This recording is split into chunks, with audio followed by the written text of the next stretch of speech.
My bedroom is really boring and I finally decided that I really want to decorate it because I'm planning to move out of this place in a few months. So I thought it'd be fun to create some giant sewing supplies inspired by the Borrowers. If you haven't heard of the Borrowers, they are a folklore of tiny people that borrow things from humans to make their objects and their homes, and in return they act as little caretakers. So because they're really tiny, all the human objects are really big to them, and I always have really liked this aesthetic. I just think it makes everything look really cute if it's ginormous. So I decided to make giant versions of things I use all the time, those being sewing supplies. If you've ever come across my channel before, you'll know that I mainly do sewing videos because sewing is my main hobby, but my room previously didn't reflect that in any sort of way. So I wanted something that really went into this hobby to kind of advertise what I like to do for people viewing my room for the first time. So I decided to make 2 giant buttons and a fabric pin. Buttons are already a perfect thing to go on a wall because they're flat on the back, but with the pin I will edit it slightly to make it so it's flatter. To make them more wall safe, I also made them entirely out of foam, so they're really light, so there's no risk of them falling off. But let's finally get into the creation process, starting with my first button. For the circular button, I traced out the shape of a big mixing bowl I have for the outer shape, and then a side plate for the middle section. My plan was to do all the items in 2 layers to give them more dimension, and in the case of the buttons, make them look more realistic. Cutting wise, I started out this process with scissors, but quickly realised how bad this was for cutting out thick foam, so I did later switch to an X-Acto knife to cut out smaller pieces like the buttonholes, and later for cleaning up the edges a little bit. But for the main pieces, the scissors worked completely fine for the most part. They just made it so that all the edges were slightly angled rather than straight downwards. Normally this would be an issue, but I actually liked it for this project because button edges are often curved rather than flat,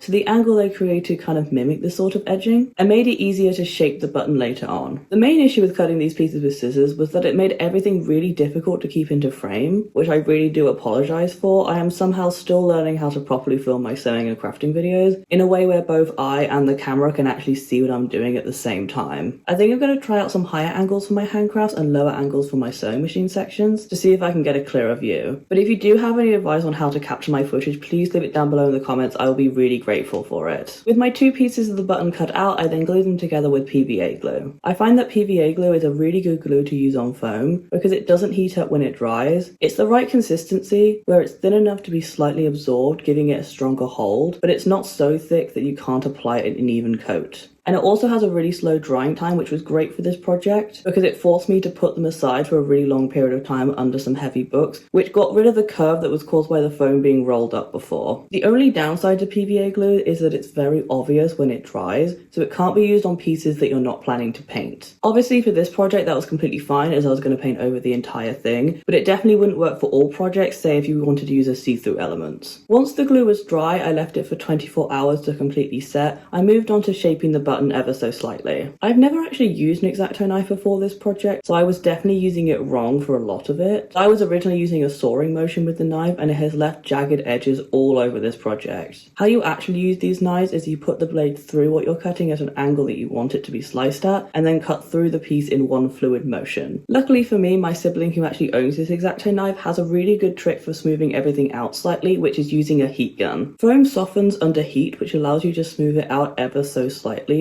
or it can also allow you to heat form pieces of foam into new shapes. This allows you to make things like masks, for example, with no seams. Obviously for this project the heat gun didn't fully smooth it all out, but it did enough to satisfy me, so I think it was definitely worth using. If you're doing a project similar but you don't own a heat gun, you can always use a hairdryer. They don't get as hot, so you might not see as much of a difference, but in some ways that's actually better because you're way less likely to burn yourself. With the button fully cool, I then painted on my base coat of PVA glue. Foam is porous, therefore it slightly absorbs whatever liquid you use on it, so I wanted a base of cheap glue in place before I went in with my paints, as they are a lot more expensive even if they are still quite cheap acrylic paints. The main acrylic paints I use are a mix of Cassart and Amsterdam acrylics, which are both reasonably affordable and very good quality, so I definitely recommend either of these brands if you're trying to find acrylic paints for quite cheap. Painting wise, I painted everything in very thin layers to avoid long drying times. Using thinner layers means you have to do a lot more layers to cover up the entire project, but the risk of getting grime stuck in the paint over the drying process is greatly reduced because each layer only takes about 10 minutes to cure before you can add the next one. When I was younger, I used to paint with such thick layers of paint that it would take hours to dry, and if I ever managed to avoid touching it during that drying time, it would still end up with little pieces of dirt or dust on them for having to leave them on the side for so long. So nowadays I paint with nice thin layers that dry quickly and look a lot more even. I could definitely make them look even more even by thinning out my paints, but I'm not the most patient person in the the world, so I think I would get too frustrated if I had to do more than 5 layers on this sort of project. So I just stuck to the thicker paint, which meant I have slight brush strokes, but I only had to do 3 layers on them. With this project, I was working on all 3 pieces simultaneously, so I would paint 1 layer on the circular button, then on the heart button, and then on the pin, and by the time I'd gone around once, the paint on the first button was dry again, so I could add another coat. For the orange button, I actually did 4 coats, which was more than the other 2 pieces, as it wasn't coming out as bright as I wanted it to. This makes me think it would have been worth painting on a white base coat first. I did think about doing this, but I was very low on white paint, so I skipped it. However, for this button in particular, it would have really been worth going out to buy a new tube of white, just so I could get more of that colour payoff for less paint. With that, the orange button is actually all done, but I'm going to talk about the other 2 pieces a little bit first before I show you the final result. For the pink heart button, I did the exact same process as the orange button, but I used an X-Acto knife for the whole thing. This makes the final result a lot cleaner and more accurate looking in comparison to the button that I just made, which really goes to show that I should do little testers of crafts before jumping into them, so that I'll get a better overall result. Not to say that I dislike the orange button, I just think it would be slightly better if it was just as clean as this one, because it would just look a little bit more realistic. However, saying that, the orange button definitely came out a lot cleaner than my next piece, which was the pin. So the needle doesn't look anywhere near as good as the buttons for multiple reasons. The first thing I did wrong was cutting the needle in sections, so I did the head separately from the actual needle, which means there's a rather obvious seam between them. If I had made this piece as one whole piece, it would have come out much cleaner.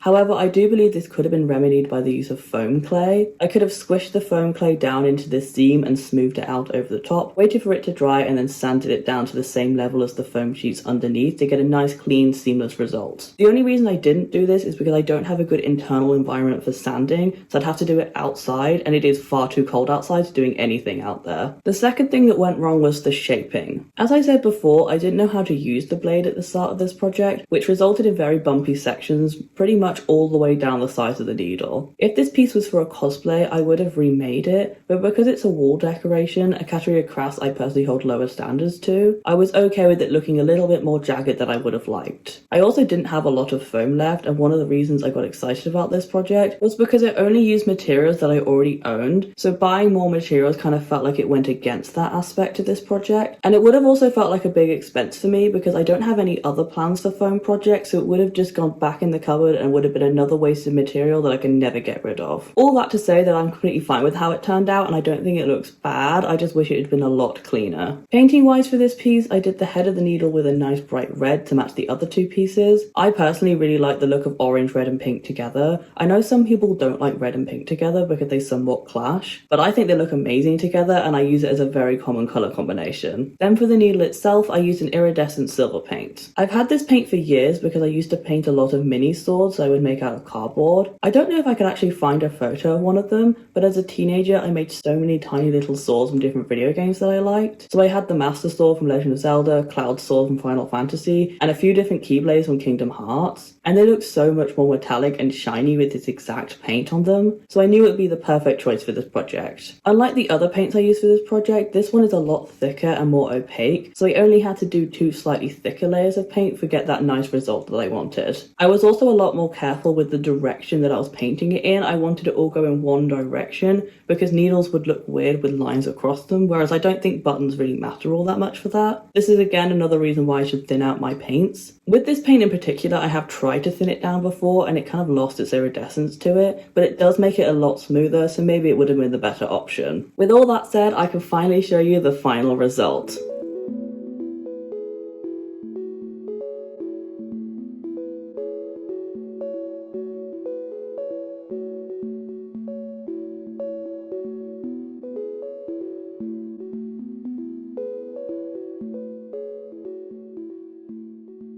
Overall, I'm really happy with these pieces. I obviously like the buttons a lot more than the needle, but I do like all the pieces that I created today. With all 3 of them, I feel like they're just so bright and bold and really add to my room decorations in a way that makes it feel a little bit more personalized. Obviously, I have a lot of fandom stuff on my walls, but it's really nice to have something that's a little bit more hobby-based, that kind of shows off my personality a little bit more. To stick them up on my wall, I only had to use masking tape on the back of them because the foam is so light, so it's definitely a really good project to make if you're like me and you rent your flat and you can't actually stick things on the wall properly. Obviously you could use command strips if you wanted a more professional hold to them, but I find masking tape works just as well. But yeah, I think that's it for this video. If you did enjoy it, please give it a like down below. Comment what else you'd like me to do, maybe some more craft things you'd like me to do, maybe some other foam ideas you have at all. While you're down in the comments, please also subscribe to my channel because I post a new video every single week and I'd love to see you again. But until then, bye!